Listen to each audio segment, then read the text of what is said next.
은혜와 충만함이라는 제목 가지고 함께 말씀을 나눠보도록 하겠습니다.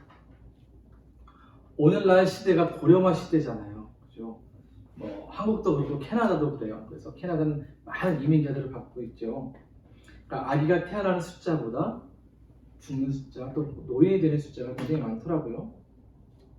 근데 우리가 나이를 먹으면 이 고령화된 사회에서 부르는 두 가지 말이 있죠. 노인과 어른이라는 표현이에요.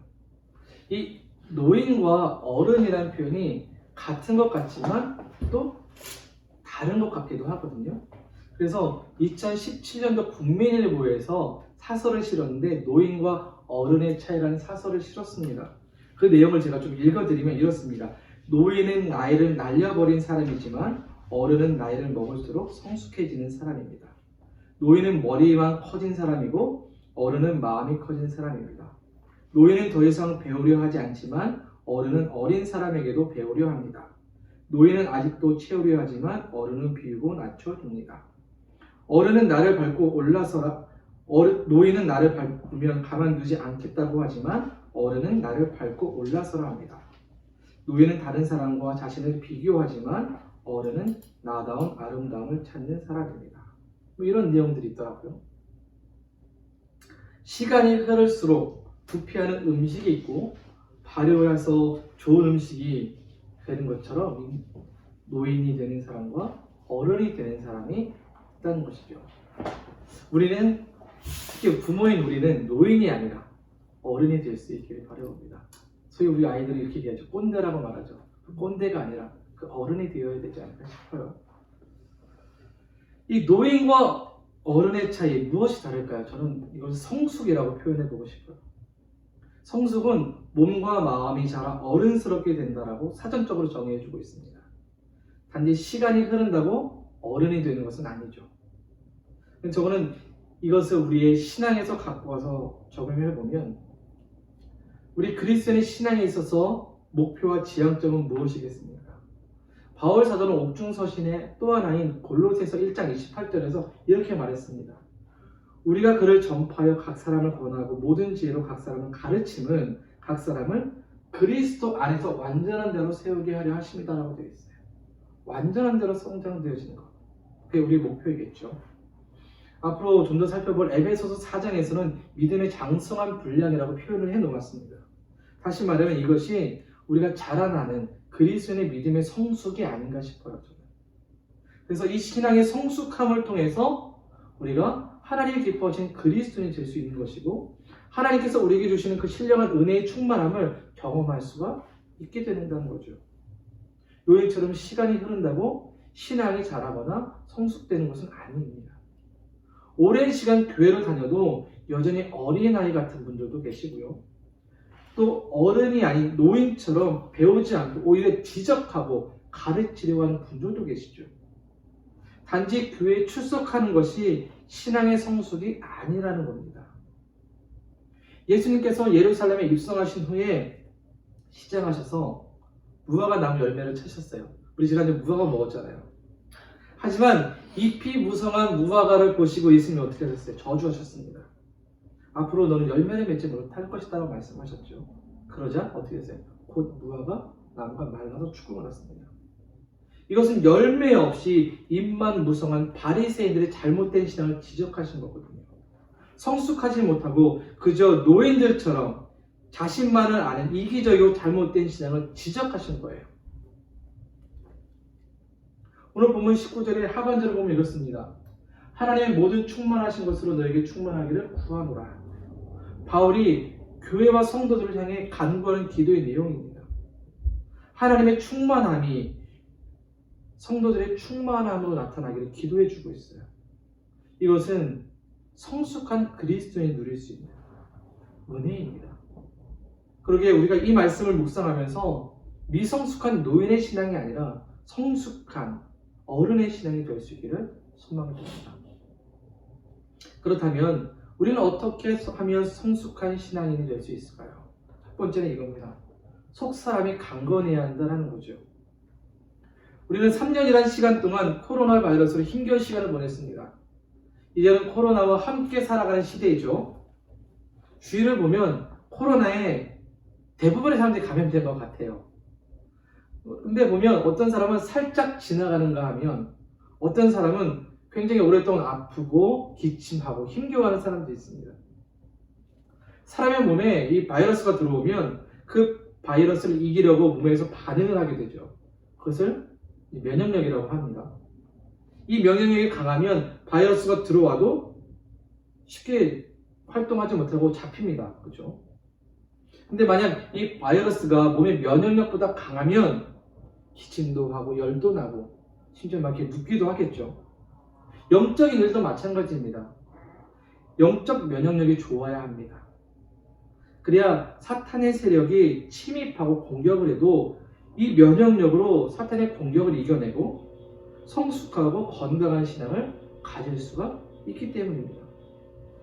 그래서 바울 사도는 에베소 성도들의 성숙을 위한 간구의 기도를 드리면서 무엇보다 영적 면역력이 강건해지도록 기도하고 있어요.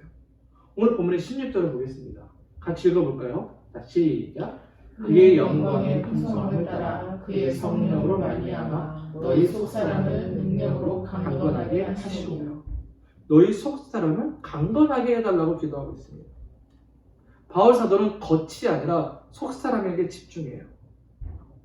이 속사람을 속사람 안에로 번역하면 좀 더 의미가 분명해지는데요. 이 속사람 안에는 우리의 마음의 중심을 의미합니다. 우리의 마음의 중심이 강건하기를 바울 사도가 기도하고 있습니다. 여러분, 우리는 하나님의 구원의 은혜로 그분의 약속의 자녀가 되었습니다. 하지만 아직 완성된 구원이 아니기 때문에 여전히 세상은 우리를 끊임없이 공격하고 넘어뜨리려고 하겠죠. 이것을 이겨내는 성도가 성숙한 그리스도인이에요. 그리고 주님이 원하시는 믿음의 삶을 살아갈 수가 있는 거죠. 그러기에 바울 사도는 이 성숙을 위해 강건하도록 기도하고 있는 거죠. 2000년도 초반에 이런 말이 유행했었습니다. 웰빙이라는 말이 유행했었죠. 전 초반에. 이 말의 사전적 정의는요, 행복, 안녕, 복지 등의 삶의 질을 강조하는 단어예요. 바쁜 현대인들이 건강한 삶을 위해 노력하는 새로운 삶의 라이프 스타일이었습니다. 오늘 사람들이 건강을 위해 많이 투자하잖아요. 그죠? 몸에 좋은 영양제를 한 개 이상 꼭 먹잖아요. 그죠? 그리고 어떻습니까? 또 영양이 과하다 보니까 이제 짐에 가서 운동도 하고 나름 그죠? 건강을 위해 시간을 쏟습니다. 또 때가 되면 건강검진이라는 것도 하죠. 우리는. 그죠? 한국 사람이 자신의 건강을 위해서 약 10만 원의 돈을 매달 지출한대요. 한 사람당 1인당. 작은 돈이 아닌 거죠. 통계를 따지면. 그런데요, 몸의 건강을 이렇게 투자하고 노력하는 우리들이 우리의 영적 안에 있는 속사람에 대해서는 어떻게 하고 있습니까? 사실 아무리 사람이 투자하고 노력해도 결국 시간이 지나면 우리의 육신은 연약해져요. 바울도 다르지 않았습니다. 그러기에 바울은 겉사람보다 속사람에게 더 집중했습니다. 고린도후서 4장 16절은 이렇게 말해주고 있습니다. 그러면 우리가 낙심하지 아니하노니 우리의 겉사람은 낡아지나 우리의 속사람은 날로 새로워진다라고 되어 있습니다. 바울 사도는 시간이 지나면 우리의 육신은 약해진다는 것을 알았어요. 그러나 마음의 중심, 속사람은 날로 단단해져서 어떤 공격에도 기꺼이 이겨낼 수 있는 그런 믿음의 사람이 되라는 거죠. 영적 면역력이 강해져서 하나님의 충만함을 경험하는 성숙한 그리스도인, 속사람이 강건한 그리스도인이 되라는 겁니다. 그러면 속사람이 강건해지기 위해서 어떻게 해야 합니까? 우리가 코로나 바이러스를 이겨내기 위해서 백신을 맞았듯이 강건해지도록 하는 비밀이 있습니다. 오늘 본문을 보면 이렇게 되어 있어요. 노란 글자 보면 그의 성령으로 말미암아 라고 되어 있죠. 성령의 능력으로 우리의 마음의 속사람이 강건해진다는 거예요. 예수님의 제자들이 세상의 위협과 도전 가운데서도 자신의 목숨을 걸고 복음을 전할 수 있었던 이유, 담대하게 복음을 전할 수 있었던 이유가 어디에 있을까요? 제자들에게 성령의 능력이 있었을 때였습니다. 속사람 안에 성령이 자리 잡고 그 성령이 그에게 힘을 주었을 때에 제자들은 담대히 나가 복음을 전할 수 있었어요. 그래서 사도행전 4장 20절을 보면 이렇습니다. 우리는 보고 들은 것을 말하지 아니할 수 없다. 이 말은요, 제자들이 복음을 전하고 다니자 바리새인과 종교 지도자들, 대지상이 제자들을 잡았어요. 베드로와 요한을 잡아다가 놓고 위협한 거예요. 복음 전하지 마. 잠깐 너 죽어. 너 죽일 거야. 그때 이 말을 한 거예요. 베드로와 요한이 겁먹지 않고 이야기한 겁니다. 우리는 보고 들은 것을 전하지 않을 수 없다는 거예요. 생각해 보세요. 예수님이 잡히셨을 때 어떻게 했습니까? 도망을 갔어요. 심지어 예수님을 부인하고 예수님 저주까지 했던 게 베드로였습니다. 그러나 성령으로 인해 속사람이 강건해졌을 때는 주님을 전하는 자가 되었던 거죠. 왜냐하면 그가 신앙으로 성숙해졌기 때문입니다. 무엇이 옳고 무엇을 붙들고 살아야 될지를 알았던 겁니다. A.W. 토저는 성령에 관해서 홀리스핏이라는 성령에 관한 책이 있습니다. 우리가 몰랐던 264가지의 진실이라고 해서 하나하나 이렇게 적어놓은 것이 있는데 그 안에 보면 성령님은 우리 주님의 시력을 주신다라고 되어 있는 게 있어요. 챕터에 보면. 그 내용을 이렇게 설명했습니다. 성령은 영적인 일들을 하나님의 관점에서 분별할 수 있는 힘을 주신다.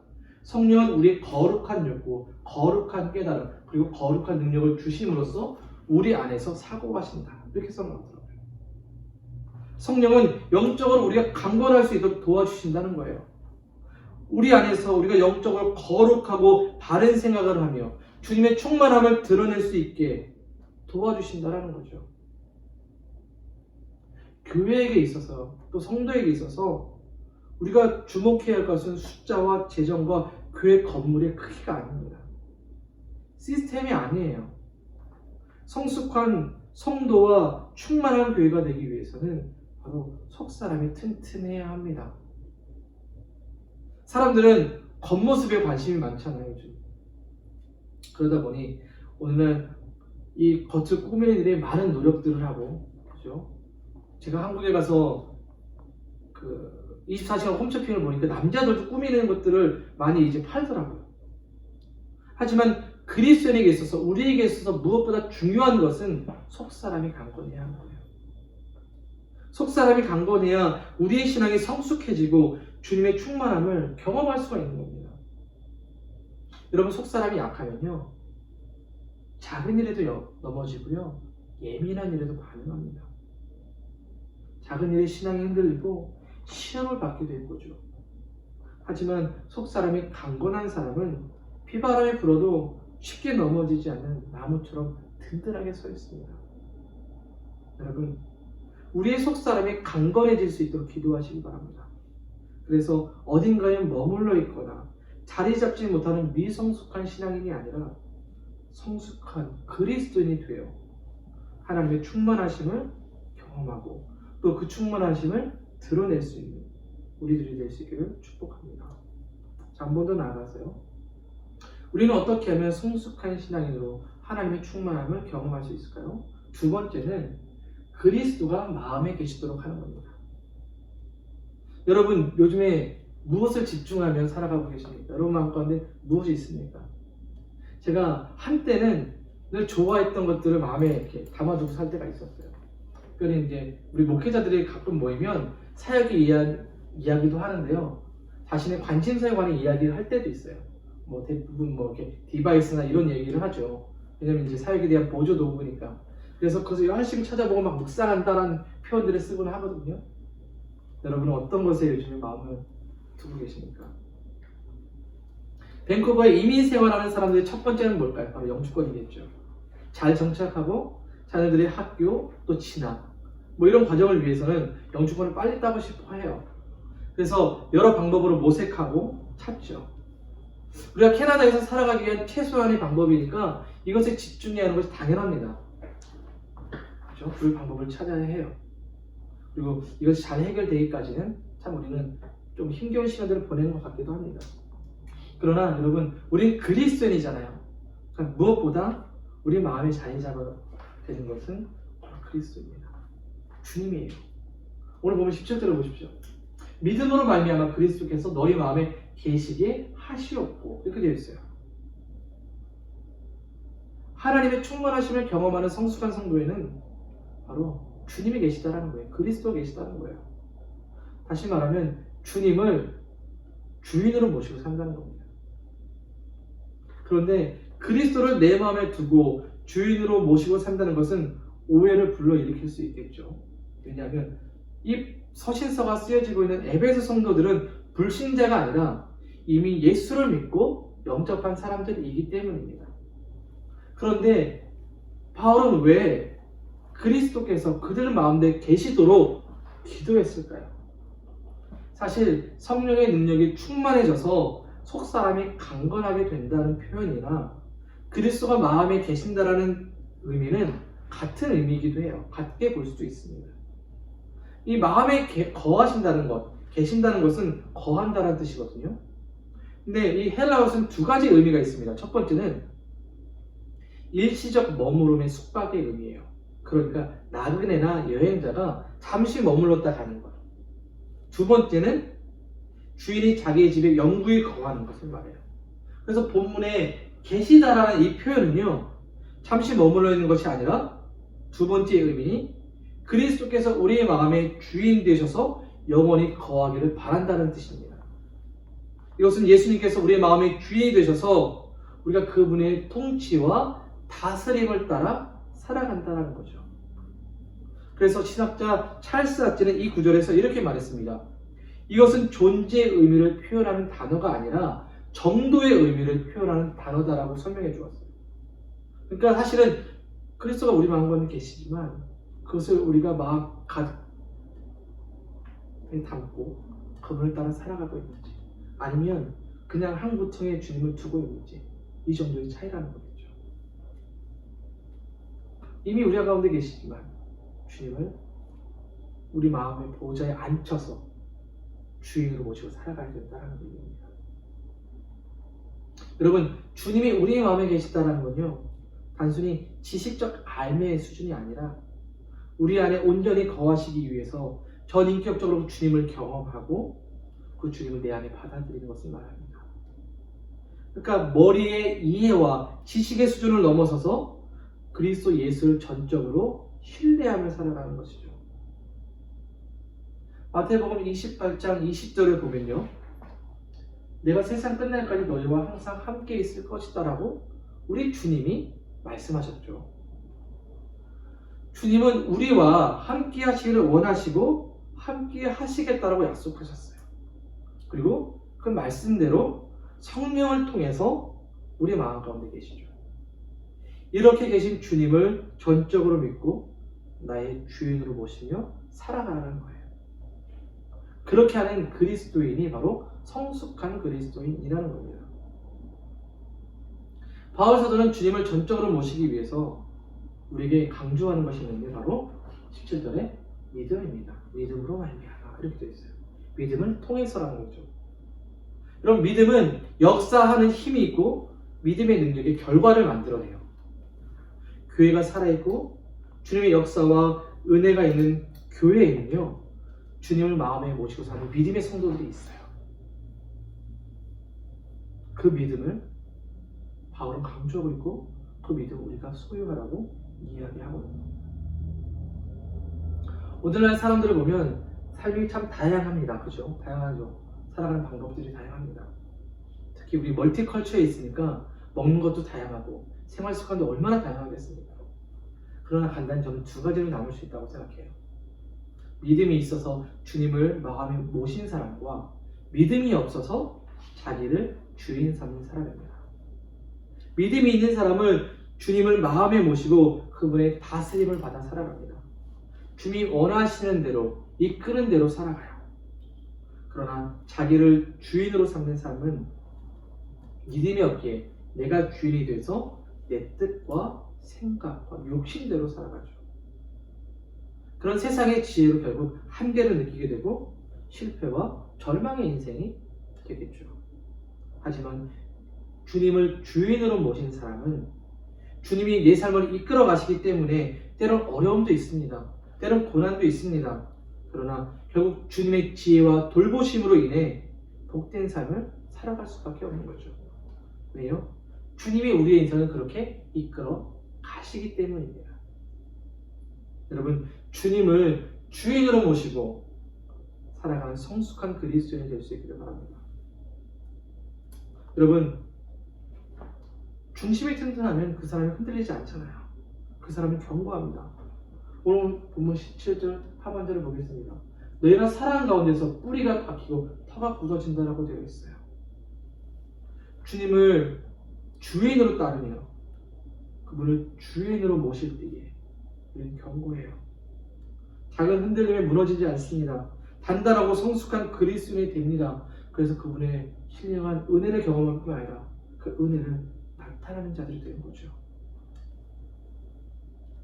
그러기에 세상에 무엇도 아닌 그리스도가 우리의 마음에 계시도록 그분을 주인으로 모시고 살아가는 성숙한 그리스도인이 될 수 있기를 축복합니다. 자, 마지막으로, 자, 어떻게 하면 성숙한 신앙인으로 하나님의 충만함을 경험할 수 있을까요? 마지막은 이겁니다. 주님의 사랑을 깊게 체험해야 한다는 거예요. 여러분, 사랑은 예수님께서 무엇보다 강조하신 거죠. 그리고 십자가에서 그 사랑이 무엇인지, 어떠한 것인지를 보여주셨습니다.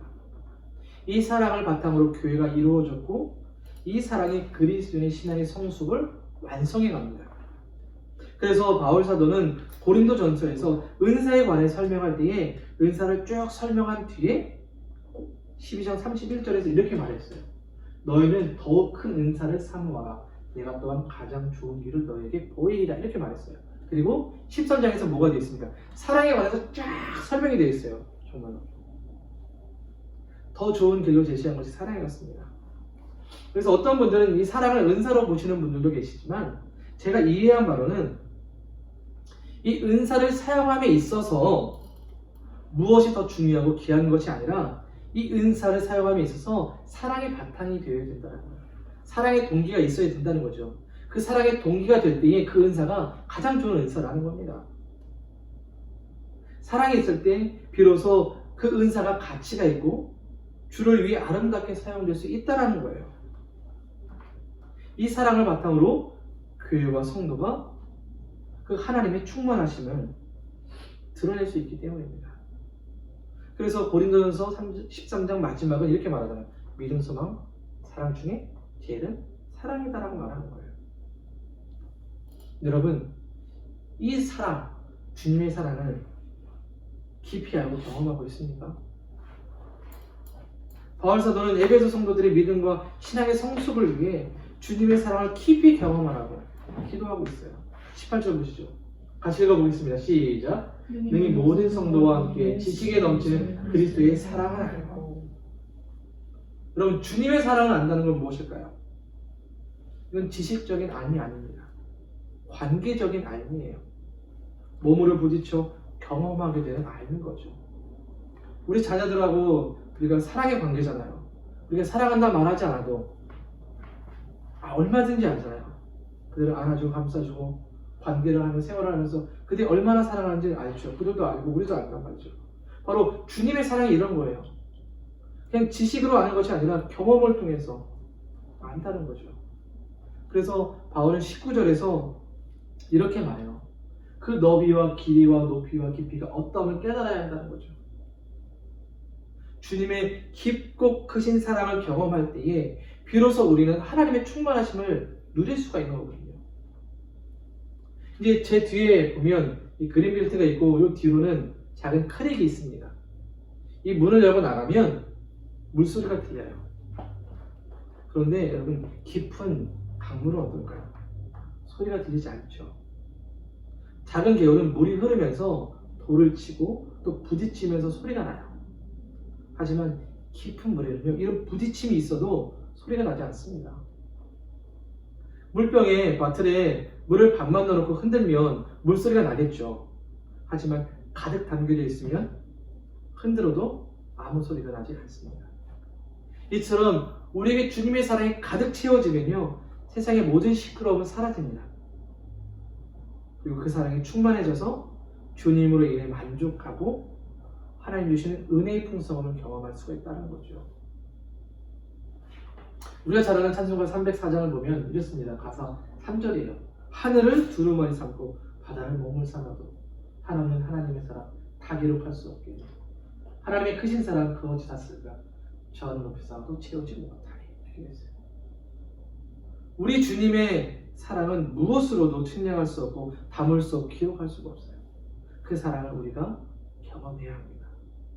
이 사랑을 깨달을 수 있도록 기도해야 하고 주님과 인격적 관계를 맺어야 합니다.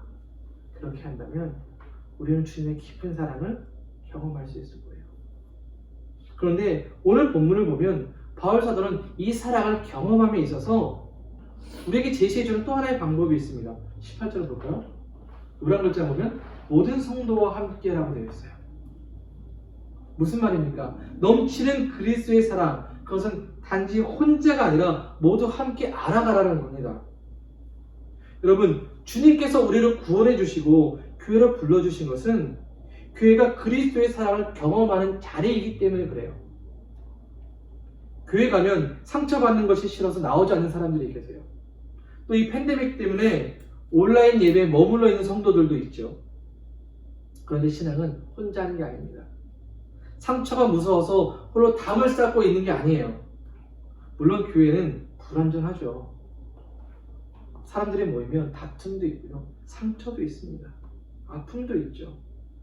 그러나 그렇게 불완전한 사람들이 함께 신앙생활하면서 모난 부분들이 깎여서 둥그레지고 서로 사랑하고 용납하는 관계를 만들어갑니다. 그 모습을 통해서 주님의 사랑이 우리에게 어떻게 경험되어진지를 보는 거예요. 그리고 주님의 온전한 사랑을 배우게 되는 거죠. 그러게 바울은 지금 우리에게 모든 성도가 이 사랑을 함께 알아가라고 권면해주고 있는 겁니다. 기독교 변증가인 C.S. 루이스는 이렇게 우리에게 이런 말을 해주었습니다.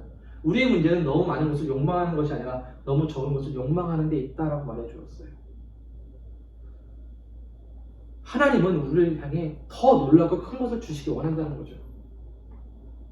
당신의 충만함으로 우리에게 그 충만함을 채워주시기를 원하세요. 그런데 우리는 그것보다 세상에 더 집중하고 다른 것에 목표를 두고 있지 않냐는 거예요. 사실 이런 것을 구하지 않아도 하나님이 채워주신다는 말이죠. 그러기에 우리가 집중해야 할 것은 은혜의 풍성함을 받은 자로서 주님을 깊이 알고 성숙한 그리스도인이 되는 겁니다. 주님과 친밀한 관계를 통해서 주님을 주인으로 모시고 그 사랑 가운데 살아가는 겁니다.